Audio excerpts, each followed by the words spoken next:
Welcome to EduClub TV, initiative of Map My Study, which is one of the most popular platforms for college admission, where students can apply to 25 different countries, 2,000 different colleges, and almost 20,000 different programs. It's a very popular platform now where students come to look at different career options and directly apply for college admission.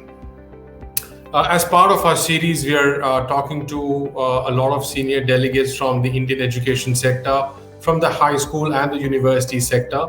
And today, again, we have a very special guest who we will engage today to understand their perspective in their city, which is Bangalore, and understand how they've been managing during this pandemic and what are the next future plans for them. So I'd like to introduce Ms. Pallavi Mishra, who's the principal for Oak Ridge International School in Bangalore. Welcome, Ms. Mishra. How are you doing? Thank you so much for having me here. It's a pleasure. I'm well, thank you. Great. I know Bangalore, Delhi, we've all had our own challenges in the pandemic, and we all hope it stays now, which is far more normal as a little bit of a lifestyle. When I go sometimes out in Delhi, I'm amazed to see the amount of people outside. We've kind of forgotten what we've been through in the last few months. So, look, let me start by asking you to give us a little bit more details on Oak Ridge International School and your relationship with them. Yeah. So Oak Ridge International School Bangalore is part of Nord Anglia Education. Nord Anglia is a group of schools, 73 schools across the world, and there are 5 Oak Ridge schools in India. And we are a IB continuum school, which means we offer IB curricula from PYP, MYP to DP. And we are a top ranking school and we have got the best results for both MYP and DP. And it's a school which is known for its inclusive, it's a school which makes sure that every stakeholder is included and is represented, and that's what we are about. Yeah. And how many students are there in your school? So it's a complete IB school. You do not offer... It's a complete IB school, yes. We are a family of 1,000 students with about 150 faculty, and we're a large school, fairly large. That's a good size for an IB school in India, I guess. Yes. So how? So I'm assuming that a lot of students would preferably be looking at going abroad for studies because there seems to be a natural inclination after IB. Yes. What are the popular countries that you see students selecting to, apart from India, of course? But so Pushpendra, if I just our batch has just graduated, the DP batch. They have chosen UCLA, San Diego, Berkeley. So western part of US is very, very popular. Canada is very popular. Australia is very popular. And also many Indian universities are gaining ground, especially with the pandemic context. So we had people also opting for, Ashoka, Flame, lots of Indian universities. DU, of course, is very competitive and has a cutoff which is very, very high. But we have a whole range. So I would say it's a 60-40 balance, where 60% might be going out, but 40% choose to stay within the country and study further. And what streams do you think the students are more inclined towards? Science continues to be very popular. The new emerging, it's very, very popular is of course AI. AI students really want to study and pursue, and there are limited colleges that offer the courses and combination they're looking for. Law is also very popular. Art is also very popular. But I think what really matters, it's not based on popularity. What we do is, Pushpen, from grade 9 onwards, we start helping children to build their profile, and we start identifying along with the parents their strengths. So what is it that will work for them rather than what's out there and popular? Because you know how fads, they change. And one thing is popular now, and then you've got too many of those. And so we want something which will endure for life and which is based on real skill development, and which will really bring out the potential of the child. So in that way, we make sure that all children, they first look at a spectrum of things, and then choose from that, keep on narrowing down till they arrive at what they think is really their forte. And so that's how we work around it. So I wouldn't say one thing is, but yeah, at the beginning, even now in these times, you'll first just parents, if it's parents, they're only thinking about either engineering or a doctor. And then slowly you have to open the world to them and say, no, see, this is there. So we have a very intensive career guidance program. So through that, we help parents and children identify various streams. And that's interesting, because the reason I asked you is, when we speak to a lot of schools, we see a very natural tendency of science and engineering being a pull factor. And in the last couple of our interviews, we realized that some of the schools were making an initiative from themselves in encouraging on the commerce and the art science fields a lot more. I understand from a parent's perspective, there's a lot of push there because they all want them to be successful. There's a huge demand on the science, but personally, I feel arts and humanities offer a great scope in the future as well. So as a school, are you kind of doing something different to encourage parents not to push the kids into one line, not that pressure there? Yeah. So we have tie-ups with King's College London, Juilliard, which is a school of music, and then in New York, one of the best, and then MIT. So we make sure that children are getting opportunities. So we have something called the Global Campus, which is an online platform where all the 73 schools interact and participate in a whole lot of activities. It's very, very flourishing and very vibrant. So students get a taste of all streams, they participate, they see what is working for them. So we have students who are excelling in Indian vocals and presenting their talent to the whole world. Then we have students who are working with scientists in MIT on some. So very recent thing that one of our students did was a mission Moxie, where he created a filter for the dust in Mars. So all kinds of things which really open up the imagination and of the children, and possibilities that are out there are available to our children. And so yes, we very consciously try to help children diversify and not get stuck to the rut. And for that, it's very important that opportunities are available to students very early on, and it should not happen at the end. So we sort of develop this culture right from grade 1 onwards, where they are having, so we have several career days where people from different fields come and speak to them. We have guest lectures where our alumni who has graduated are doing different. So we had a wildlife photographer. She's doing very well with Nat Geo, come and speak to children that this is one career which she loves, and she was an animal lover, and how she used her artistic temperament to develop a career for herself, and a very, very lucrative and flourishing one.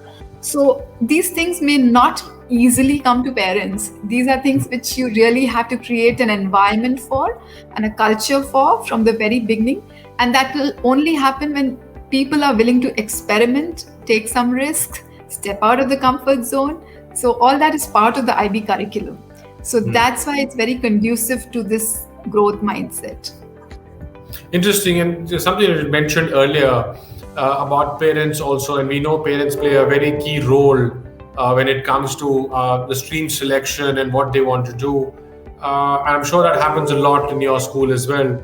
How do you create that balance where you're letting the student make that choice of a career that he or she wants to do, and it's not really influenced by the parents or the school? How do you manage that? It's never easy. It's never easy. But it is something that's the responsibility of the school and educators, I think, to help the parents, understand that the child needs to explore, the child needs to come out of the usual predefined roles that we assign to them. So that's why it really helps to take the we have something called the parent partnership program, where we take parents on board and we tell them right from, so we have lots of step up programs where there will be peer coaching, children who have learned something new or have understood that yes, the usual will not work in the future, how to make that happen. They talk to them, and like I said, the alumni program works for it. And then the parents also slowly there's a big mind shift, and it's all about shifting the mindset, because the mindset tends to be a little cloistered and a little very focused on one thing. But once you create that environment, even parents open up and they are willing to understand that yes, my child can do something different from the usual. And for that, a lot of counseling, I think you can never over communicate in this field, where you need to help the parents and the children to think differently. Because I've seen children, are sometimes they're very enterprising, where they themselves have found out everything and they know everything. Sometimes they're looking at adult guidance. So in both scenarios, it's important that we make information available to them, allow them to take a decision, and also help them to steer them towards what would be in their best interest. And that happens with a team of people. We have career counselors, we have all teachers who are part of it, and we are using different platforms, psychometric tests, which help students identify their strengths. So yeah. So it's been challenging. So let me ask you a question, which is probably written to you now. How do you define your leadership style in all this? I feel, my leadership style, if I have to just sum it up in one word, it's a service that I'm doing, because I want to make sure that as an educator, my mother was a principal all her life. And I have seen what a position of responsibility this is, and she was leading a college. And so I see this as my family, as my extended family. I see myself as a foster parent to all my children, and I want the best for them. So it is very important to connect. So my leadership is based on making the connection with every parent, all the children, understanding and making sure that there is a culture of collaboration. Because when there is collaboration, you really have to do very less. You just have to make sure that everybody is able to voice and express and show their strength. Once that happens, once that is established, many times things happen very automatically. You don't even have to really push for things to happen. So that would be my leadership style. And it all, it boils down to having a good team as well, I guess. Somebody, team that understands you and understands your vision. Yeah, absolutely. You're so right. Team, without the team, it is impossible, because actually, basically, what is our role? It is to make sure that we provide all the support structure for people to be able to do their work. And so they will only do their work if they feel they are part of a larger cause and so making people understand the vision and mission of the school, making sure that everybody is aligned to it. And team building, like I said, it's my I call it my work family. So it's really like that, because unless we have that relationship, the team will not work. Fair enough. And so, it comes down to a question that we've been asking a lot of schools, the use of technology, and I think how important technology has been in our system now, and especially with this pandemic, we realized that we had to literally depend on it to deliver classes. How was your journey? I'm assuming your school already has the technology, you kind of had it, but this transition of online teaching, learning as a mode, how was it for you? Yeah. So you're quite right. We already had an EdTech strategy. We had, because our grade 10 writes the on-screen exam. It's called MYP on-screen exams. And we have the iPad teaching happening from 6th onwards. It's available for PYP also, but grade 6 onwards, students get their iPad and a lot of lessons. So it's a 40-60 ratio where certain lessons happen through simulation. And then we have our grade 10 already writing the on-screen. So a lot of things were in place. We have smart TVs in all the classrooms. So our teachers were trained in technology, and tech integration is part of our lesson planning.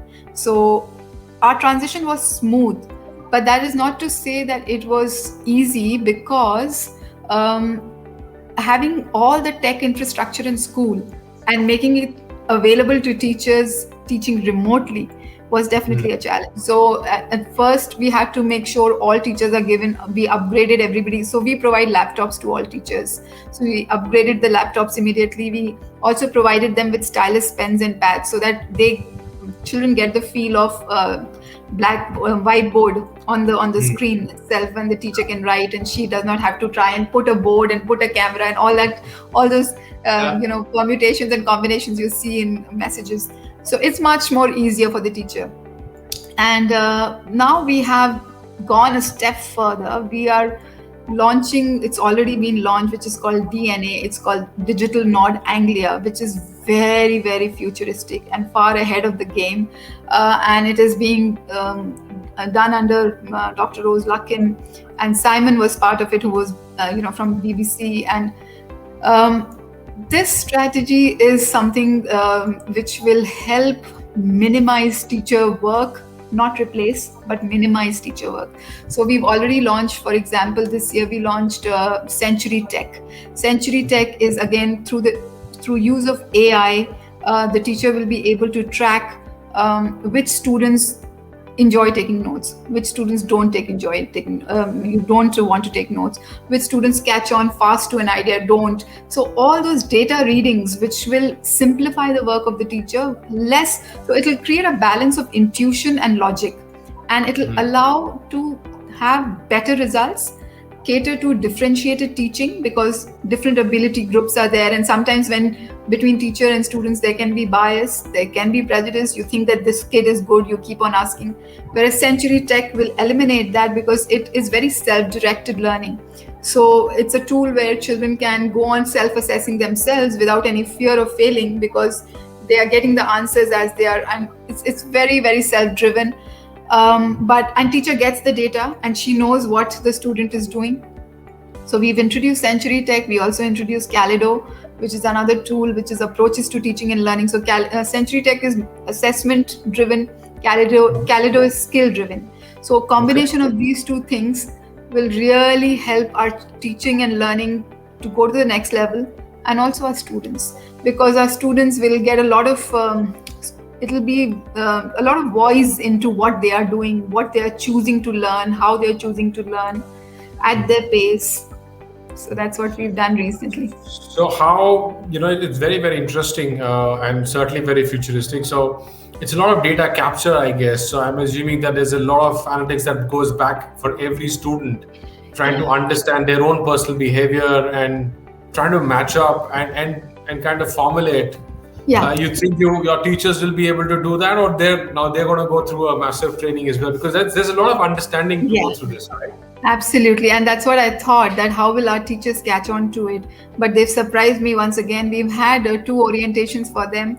And so the tool really simplifies things. For example, they don't have to, so all the work that the student's doing there, it naturally goes into a scorecard. The teacher doesn't have to manually do things, and it gets captured in their report card. So formatives are taken care of. So it really, in a way, assists the teacher. So for example, if one child in the class is learning something really fast, they can move on to the next exercise and keep on challenging themselves, rather than the teacher trying to explain to those 5 students who are not getting it and keeping the rest of the class back. So the teachers you are quite right. I was also wondering whether the teachers will be able to catch on to it, but they can see the advantage for them in this, because they can see that, yes, it does enable them to invest their time in other things. So what we are trying to do is make sure that the teacher becomes the center of emotional well-being. And information access is not a problem in the present world and times, but interpreting that information and selecting it is what is the role of the teacher. So that way these tools become really, really, really useful. But in many ways you're removing the good old traditional style of teaching, whereas teacher would actually make their own personal judgments on the back benches and the front benches. That won't stop. You're taking all that all that drama away from the kids. Huh? Yeah, I don't think, I think people love drama. They'll find a way to have drama, but no, it won't take away that. So it's a combination, like I said, and it's also based on what the teacher, in which unit the teacher wants to include the tool, in which unit she doesn't want to include. So it's basically the left to the teacher's discretion and decision, and so it works that way. Yeah. But let me touch base on another important thing that is currently happening. We know the new NEP policy. They're trying to. There's an impact of the vocational program coming into the Yeah. schools. Yeah. What is your thought about it? Because I think from where you're saying IB already has some system inbuilt, but I think your school's also doing it. Do you think the vocational program is going to have a positive impact or a negative impact? How do I you see it? love the NEP. I absolutely love. I think I jumped for joy when I saw it. We created an NEP committee between our schools to study it in detail. We included CBSE, IGCSE, and our IB teachers. We have been working on it for since the time it was released to analyze it. We also analyzed to what extent we are already applying it, and to my delight and joy, I found that in my school we are already in completely in sync with the NEP. 85%. 15% where we were lacking was that adopting a school and working a community school and working for, we've been doing intermittently for different schools rather than focusing on one sustainable project. But that's something that we are now going to do this year. So I think the NEP is long overdue. It definitely needs to replace the old British colonized style of education. And I'm glad it's been launched. And I think you're quite right. IB already has all the elements that the NEP aspires to have in a couple of years. Or 5 years, we already are there. So it's very reassuring for IB educators, which is why I think, very recently in Delhi, the government tied up with IB to launch it in 50 schools. Same thing happened in Maharashtra, because they can see that NEP is sort of modeled on this IB philosophy of teaching and learning. True. And so do you see the vocational program impact? Have you seen a positive outcome of it already in your school? Because I think one of the reasons of doing this is to skill up the students and not just drive them to one stream. And this is what we were talking earlier. Absolutely. So we have in IB, we have called the CP program, career program, which we don't have it in our school, but that career program is very much like this vocational element in the NEP. So I think that's where the culture of this gap year has come in, where students are actually voluntarily, not after grade 12, they want to take one year gap from studies and college, and they explore what is it that they can do, what kind of career can they develop, which vocation, whether it is arts they want to learn or anything like that. I think there's a lot of scope untapped because the Indian population by far has been a little more cautious. We see very few entrepreneurs and they have gone ahead and they've launched their companies when they've done this. When they take this year's break and they're not under deadlines and not under chasing anything, they come up with simply creative ideas, and they've done quite well for themselves. But it is few and far between. So now that it has government endorsement, I hope it'll help, change mindsets and see more reception, more wider acceptance. So I believe with this, the children will need to have a lot more broader perspective of what they want to do in their life, and I think they'll explore more opportunities rather than just drive into one or two streams. I think That's the impact we're trying to do this, right? And if we want to bring in this equity in education, then we also need economic support systems, because there will be a very small population who can afford this kind of risk taking for their children, because there will be a lot of people who may find it difficult to manage this. So I suppose the government will come up with some kind of support structure, some budgets to make this available to our children. we hope that, I think schools might just also do that as part of their initiative, trying to encourage. Yes. So Yes. I wanted to touch base on one statement I read, which you had mentioned. Role of a principal is to serve the society and help children achieve their goals. Can you talk a little bit more about this? Because this is very interesting for me also personally, because there's an involvement of society and what we can do for children. Can you? Yes, I think, Pushpendra, that if parents and schools work in partnership, we can ensure a very bright future for the children. It's only when we see ourselves as independent or in opposite, as opposite forces, that we are unable to create that support for the child. So I really feel it is definitely a service, because education, I still believe, coming from a family of educators, I strongly believe that education is a noble profession. While we do make salaries, while that is important, it is actually a much more profound profession. It's a privilege to be able to do this for in the society, because the impact it creates is lifelong. And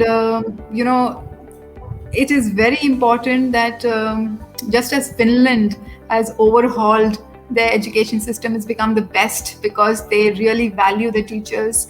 That's the culture that should come into our country. But until that happens, at least each one of us can do what we can. And in my capacity as a principal, I want to make sure that each student in the school, or even the parent, are not focused on what is the cost of education, but what is the long-lasting impact of education on their child, on their families. Because you're not just educating the child, you're educating the entire family. Everybody who's attached to the child is in it with you. So it's a huge responsibility. And in that sense, it's a service, definitely. And interesting. Thanks for sharing that. So, so we see a lot of parent and community involvement, and I think you had mentioned that earlier as well. I think that needs to be seen a lot more, I think, from an overall perspective, because end of the day, every parent wants his child to be successful in life. So if I'm looking at a very broad, an art stream, for them, what is my child going to do? But hey, look, there are so many opportunities of good earning opportunities for your children.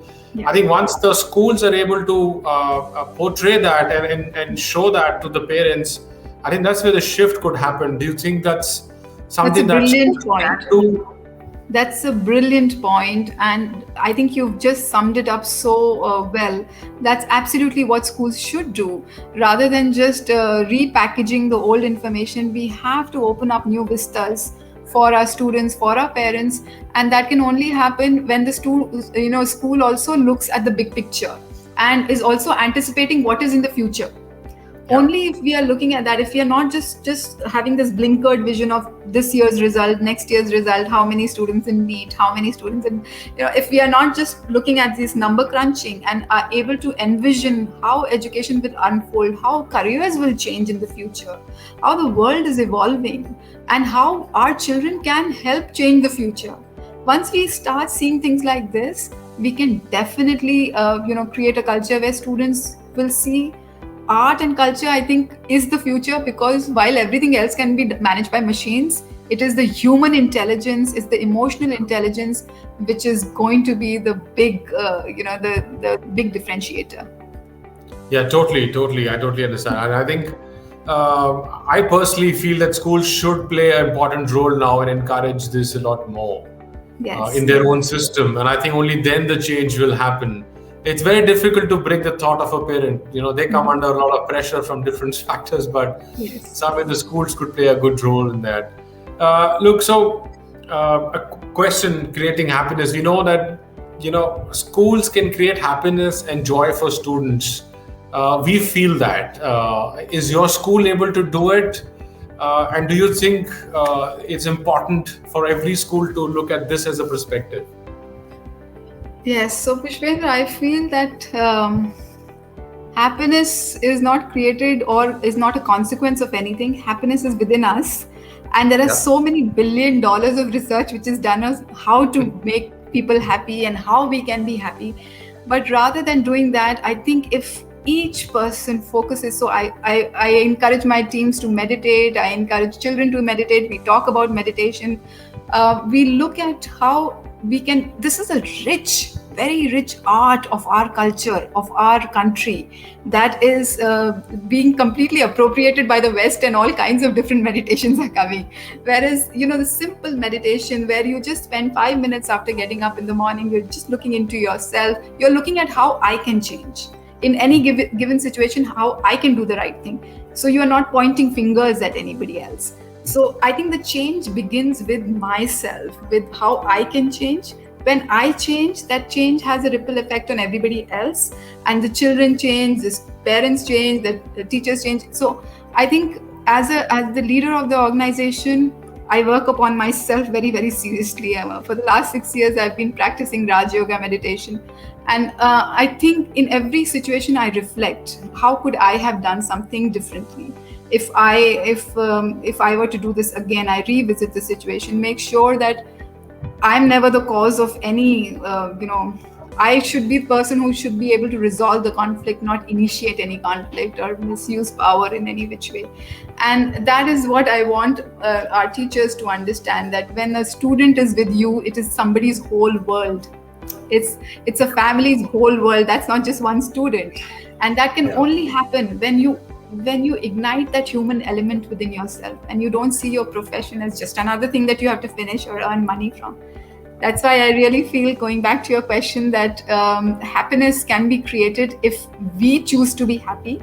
If each one of us are happy, we create a happy environment around ourselves, and everything. Children are naturally happy. We make them unhappy. I think every teacher needs to have a happy bubble of their own, and that's why it kind of expands to other bubbles, right? Yeah. I remember my time. We used to like a subject more because the teacher was very good and was keeping us happy and getting us involved in that. Yeah. We started hating a subject not because we didn't like it, but because the teacher wasn't that diligent in teaching us, or wasn't making it interesting for us. So she was happy because she's enjoying her work. So her happiness will then, trickle on to the students. Yeah. Correct.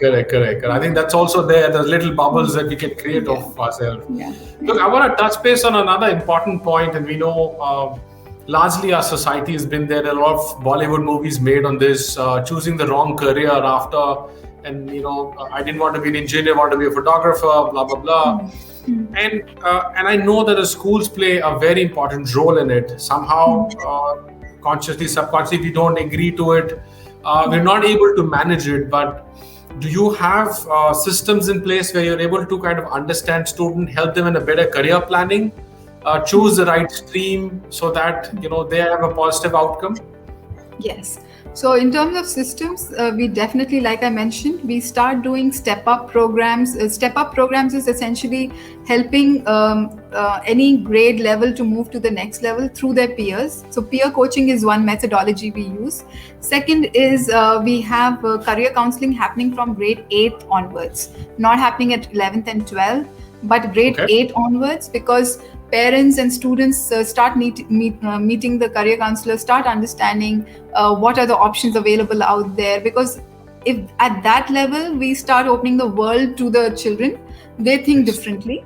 So that's one thing we've consciously done. It's really worked in our favor because children gain a lot of confidence. Also, one very good outcome of this approach is that they start working on their profile from that age onwards. They start thinking, I have to get associated with a bigger cause. So they're thinking about how to make sure that whether the old age home next to their house can be taken care of for the next 5 years. It becomes their 5-year project rather than something that they do at the end. And it becomes far more meaningful and deep because the connection is, very real. It's not about university application when they are in a rush mode, but actually they are understanding it. And that age also is, such that if the teenagers' energies are aligned and channeled towards the right causes that early on, they are very likely to be very productive members of societies and not cause any harm.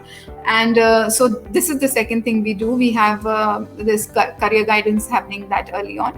Then we also do psychometric tests through the career counselor to help the child understand their preferences or whatever their inclinations are. And then the other thing is that alumni connect. So we have, children being able to connect with their seniors who have taken certain streams. How are they feeling? For example, there might be some student who's jumped, and we had that example, who was in New Zealand, went for computer science, but shifted to something else in the third year of engineering. Why? Okay. So, they can share their experience with the students that I did this, I got through, but I couldn't enjoy. So they can learn from this experience that such things happen. So, these are 3/4 very conscious strategies we apply. And this is done through use of technology, or you have third-party people We coming do have, in? yeah, it's a combination. So we are using a platform called Cialfo to do this application process. So it makes it very, very simple. It's all in one place. The profile building happens from there on. We were using another platform. I'm not sure whether I should be naming the platforms, but yes, we were using another platform before this. Now we've just shifted to a new platform. Yeah. Great. And so, you had mentioned about psychometric testing, and we've heard a lot about that. But I personally feel it.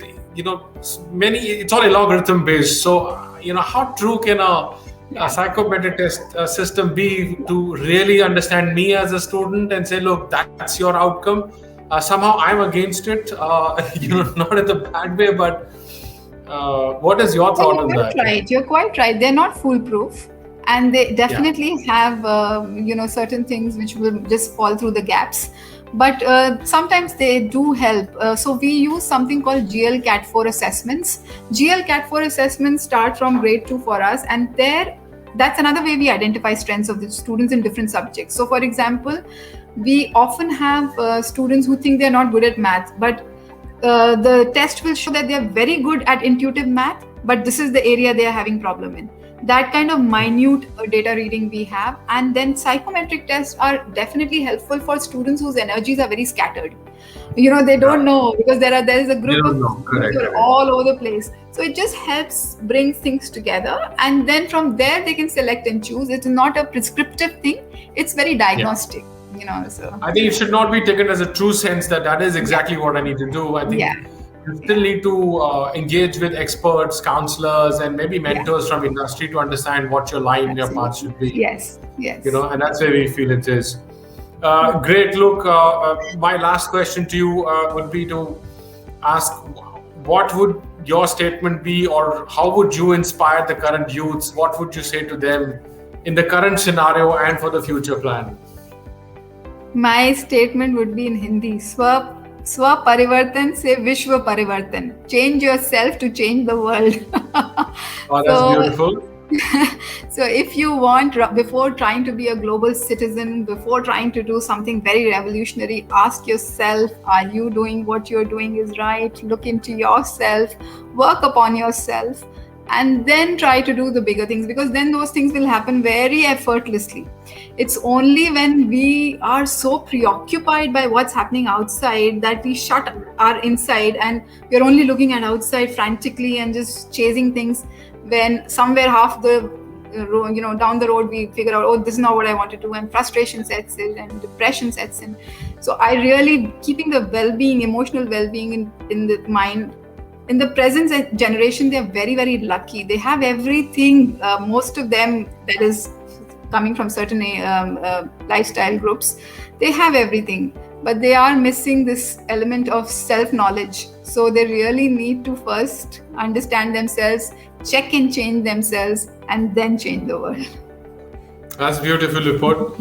So thank you very much for your time. Thanks for all the insights. And I'm sure when the students and parents listen to what you've said today, they'll have a different perspective, and I think they'll open up to a lot more new avenues then. Thank you so much. It was such a pleasure, and such beautiful questions. Even I didn't know that these insights existed inside me. You brought them out. So thank you very much. Pleasure's all ours. Thanks. Good to have you. Thank you.